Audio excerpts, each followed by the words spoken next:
There are certain sounds that change the whole shape of a room: a phone vibrating in the dark, a floorboard settling in an empty apartment, a knock at the door when no one should be there. Some sounds don't just interrupt the night, they divide it. Everything before them feels normal, everything after them belongs to something else. That is how this story began. Not with a scream, not with a shadow, not with a door slowly opening on its own. Just with my phone lighting up on the bedside table and a message that should not have existed. I live alone, and I'm careful in the way people become careful after enough nights by themselves. I lock the door twice, I check the stove. I keep the hallway light off because I like the apartment dark when I sleep, and I always put my phone screen down beside the bed. It makes the room feel emptier, safer. Somehow, that night I woke up because the phone buzzed once against the wood. A small sound, soft enough that I almost stayed asleep. I opened my eyes, stared at the ceiling for a second, then rolled over and picked it up. 2:11 a.m. One new text message. From me. Not just my number, my name, my contact photo, my own thread. For a few seconds I genuinely thought I was dreaming. I blinked, sat up a little, looked again. Still there, one unread message from my own number. It said, "Don't answer the second knock." That was it. No hello, no explanation, no other line below it, just that sentence, sitting on the screen in the dark like it had always been there waiting for me. I wish I could say I reacted in some intelligent way. I didn't. I just stared at it. Then I checked sent messages, nothing, no weird draft, no scheduled text, no app open in the background, nothing that made any sense. I remember actually looking around my bedroom, as if someone might be standing in the corner laughing at me. But the room was empty, the apartment was silent, and for a second I managed to convince myself it had to be some stupid glitch, a delayed sync, a bug, some weird network error where my own number had gotten scrambled into the sender field. That explanation lasted maybe 40 seconds. Then someone knocked on my front door once, just one knock, not loud, not violent, not desperate, a normal knock. The kind of knock someone makes when they already expect you to answer. Every part of me went still. My apartment is small, bedroom, short hall, kitchen, living room, front door. From the bed I couldn't see the door, but I could see the darkness of the hall leading to it, and beyond that darkness, somewhere just outside my apartment, someone had knocked exactly 1 minute after I got a message warning me about a second one. I did not move, that part matters. I didn't get up, I didn't call out, I didn't even breathe properly. I just sat there with the phone in my hand, reading that sentence over and over again. Don't answer the second knock. The silence after the first knock was worse than the knock itself, because a knock gives you something concrete, a person, a stranger, a mistake, a drunk neighbor at the wrong door. Silence leaves you alone with possibilities. I listened for footsteps outside, nothing. I listened for the elevator down the hall, nothing. I listened for the front door of the building opening and closing, nothing. It was as if whoever had knocked was still standing there, perfectly still, waiting. Then my phone buzzed again, another text, same thread, same sender, me. This one said, "Not yet." I felt my stomach drop so hard it was almost like missing a step in the dark. Because now it wasn't just one impossible message, it was a conversation with something that knew exactly what was happening outside my apartment. I typed 3 words before stopping, "Who is this?" Then deleted them. I don't know why. Maybe because some part of me understood that if the messages were real, then the sender already knew where I was, what I was doing, what I was thinking. A minute passed, maybe less. Then came the second knock, 3 hits this time, still calm, still measured, still from the front door. Or at least that's what I believed in that moment. I stayed frozen. The phone buzzed again immediately after. "Don't move." I obeyed that one completely. I sat on the edge of my bed in the dark, phone in one hand, eyes fixed on the hallway, feeling my heart hammer against my ribs so hard it actually hurt. And then something happened that changed the whole shape of the night. I heard the front doorknob turn, not fully, just pressure, a slow testing of the handle from the other side. Once, then stillness again. My first thought was practical. Someone is trying apartments, wrong unit, random person, maybe drunk. That fear was almost comforting because it was human. Human fear has rules. Human fear fits inside language. Then another text came in. That wasn't the second knock.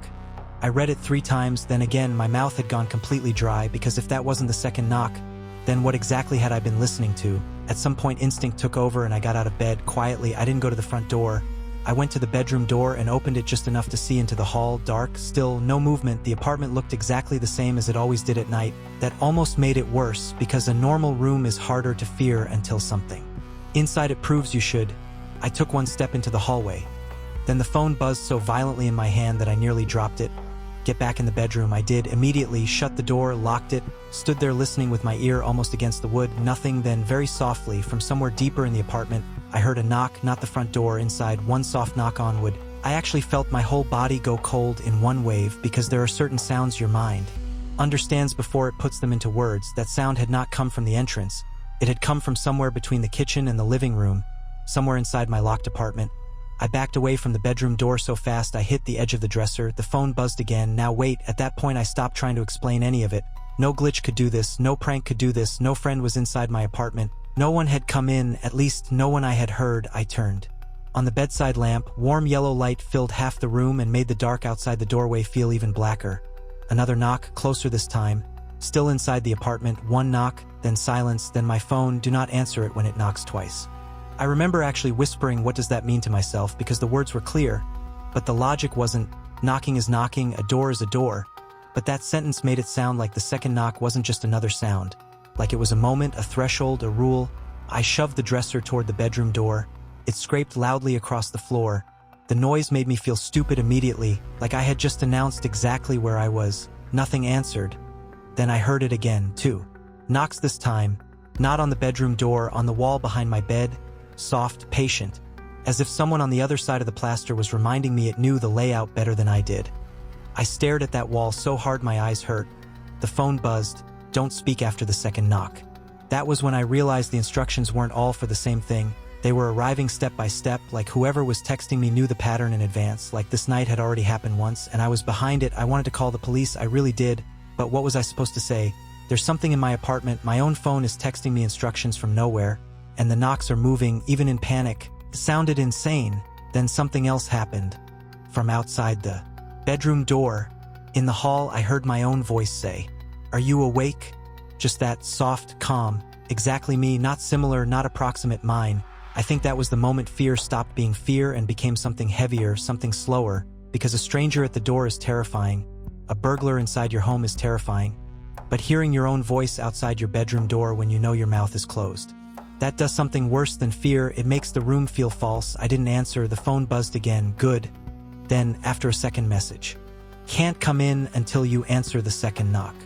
I read that maybe 10 times. The second knock, not the second knock of the night, the second knock from wherever it had chosen next. The first knock was a test, the second was permission. That is what the messages seemed to mean, and once I understood that, I started hearing the apartment differently. Every sound mattered now, every pause mattered. I listened for movement, nothing. I listened for breathing outside the door, nothing. Then came one knock on the bedroom door, just one, so soft it barely sounded real. I held my breath. No second knock followed. Instead, my own voice came again, low and almost amused now. "Open the door." I looked at the phone, no message yet, just my reflection faintly visible in the black glass of the screen. Then it buzzed. "Don't let it teach you your own voice." I don't fully understand that sentence even now, but I understood enough in that moment to stay silent. Another minute passed. Then, from the bedroom door, knock, pause, knock. Twice, measured, polite, patient. Everything in me tightened at once, because suddenly the rule had a shape. This was it, the second knock, and immediately after it, my own voice outside the door said, perfectly, "Can you hear me?" I bit down so hard on the inside of my cheek I tasted blood, because the urge to answer was almost unbearable. Not because I wanted to, because something in the human brain is built to respond when it hears itself called from the dark. The phone buzzed. "If you answer now, it will sound like consent." I stayed quiet. My hands were shaking so badly that the phone rattled against my ring finger. Outside the door, nothing moved for a long time. Then I heard footsteps retreat. Slow, unhurried, not disappointed, as if whatever had been standing there had simply accepted that it would need another way in. That was worse than rage would have been. Rage is human, patience is worse. The next text came 3 minutes later. "It's gonna try the bathroom." I looked toward the attached bathroom inside my bedroom. That door was open, dark inside. I hadn't even thought about it before then. I swear to God I hadn't. And that made me understand something terrible. The texts were not warning me about one thing at the front of the apartment. They were tracking something moving around me, testing edges, looking for a version of entry I wouldn't recognize in time. I crossed the room and shut the bathroom door gently, locked it, then backed away from it almost instantly. Something knocked once from the other side, inside the bathroom. I made a sound then, not a word, just air leaving my body too fast. The phone buzzed, not that door, then another message. "It needs you to answer where you feel safest." That line has stayed with me more than any other because it explained the whole night. The front door had never mattered, the hallway didn't matter, the living room didn't matter. It was learning the apartment by learning me. Learning which door I trusted most, which room I thought still belonged to me. That is why it kept moving, that is why it kept using my voice. It wasn't trying to break in, it was trying to be invited into the version of the apartment my mind still called safe. The bathroom door shook once, not hard, just a little pressure against the frame. Then one soft knock, I moved farther back, lamp light on one side of me, bed on the other, dresser against the bedroom door, bathroom door in front of me like a second mouth. The phone buzzed again. If it knocks twice on that door, break the mirror. I stared at the message, then at the bathroom door, then at the lamp in my hand, because that sentence meant there was a mirror in this now, a reason, a function, not random horror, rules again. Then came the first knock, soft, inside the bathroom. I stepped toward the lamp and picked it up with both hands. The second knock never came. Instead, the voice did, my voice, from inside the bathroom now, very close to the wood, please answer. That was almost worse than the earlier ones, because now it sounded frightened, not calm, not amused. It sounded like me on a bad day, me after too little sleep, me after panic. It sounded like someone trapped, and for 1 weak, stupid second, I almost believed it. The phone buzzed. It only sounds scared after the first knock. That saved me, not courage, not intelligence. A text message from something that knew the pattern better than I did. I raised the lamp, waited, and then it happened. Knock, pause, knock. Twice on the bathroom door. I swung the lamp at the bathroom mirror without even looking first. Glass exploded inward. The sound was enormous. For a second I thought I had made the worst mistake of my life. Then every light in the bedroom went out at once. Lamp, ceiling, closet, dark, complete. The apartment went so black it felt physical. I heard something move inside the bathroom. Fast now, no longer patient, no longer pretending. And at the same time my phone lit up with one final message. Run. It can't follow you through the first door you open. I didn't stop to think about that sentence. I didn't question it. I moved the dresser, unlocked the bedroom door, ran into the hall, past the front entrance, past the kitchen, straight to the fire exit at the end of the corridor outside my unit. I opened that door and went through it. Cold stairwell air hit my face. I slammed it behind me and kept running down. Only when I reached the ground floor did I stop. My phone buzzed once more. Last message. You answered the wrong knock first. Next time, answer mine. I stood in the stairwell for a long time reading that. Then I went back upstairs with the landlord and police. The front door was still locked. The apartment was empty. The bathroom mirror was shattered. No sign of anyone. Else, no damage to the windows, no hidden person, nothing stolen. But there was one thing I never explained to them. On the inside of the broken bathroom mirror, written through the dust and spiderweb cracks, were 4 words: I was outside first. I moved out the next week, new apartment, new locks, new number, new everything. For a while, nothing happened. Then last night at 2:11 a.m., my new phone lit up beside the bed. One text, unknown number, it said, "When you hear the first knock this time, answer it."